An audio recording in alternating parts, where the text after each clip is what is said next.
Quand quelqu'un m'a demandé si je pouvais expliquer ce qu'était la surdité cachée, je me suis dit que j'avais clairement atteint mes limites et que j'allais avoir besoin d'aide.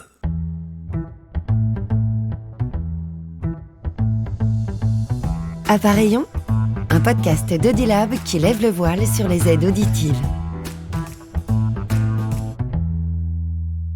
Aujourd'hui, on se retrouve pour un podcast un peu spécial. Suite aux premiers épisodes, on m'a beaucoup posé de questions sur mes appareils et certaines dépassaient clairement mon champ de compétences. Vous m'avez vraiment pris pour le docteur Oreille.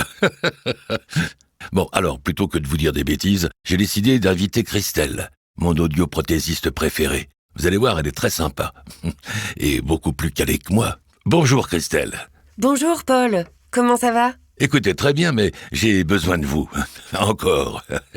Sauf que cette fois, ce n'est pas pour répondre à mes questions, mais à celles des autres. Je vous écoute. Alors on y va. J'ai eu pas mal de questions sur les tests.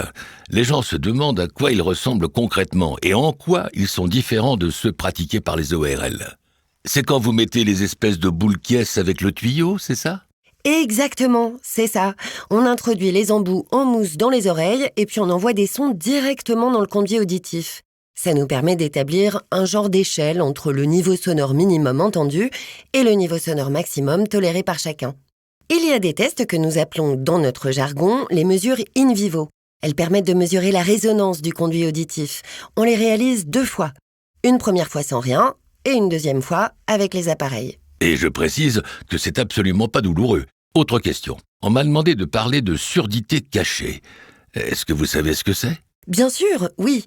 On parle de surdité cachée quand un patient semble avoir une bonne audition, mais a du mal à comprendre les gens quand il y a du bruit, dans un restaurant ou dans la rue, par exemple.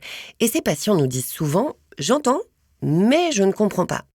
Et cette forme de problème auditif touche énormément de personnes. Elle est plus difficile à détecter. Et c'est pour ça que nous effectuons aussi des tests qu'on appelle vocal dans le bruit. Il s'agit alors de se concentrer sur une voix dans un environnement bruyant. Ah oui, je me rappelle de ces tests.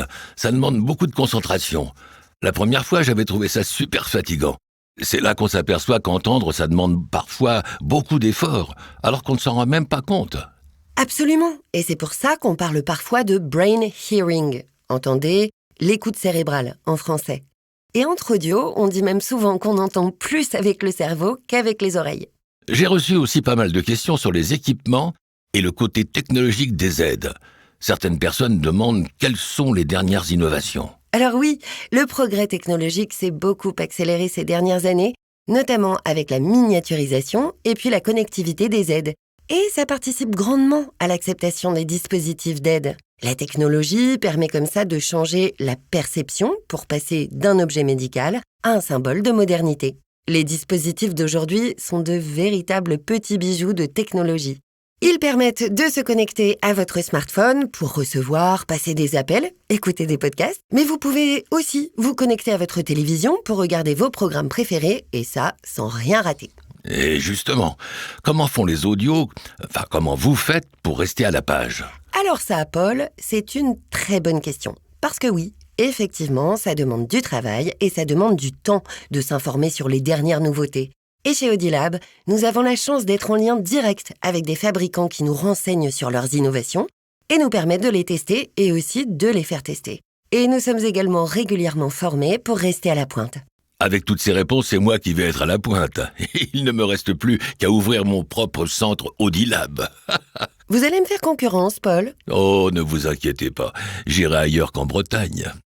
Allez, merci à tous de nous avoir écoutés et si vous avez d'autres questions, n'hésitez pas à les poser, à moi ou à un vrai audioprothésiste. Bonne écoute!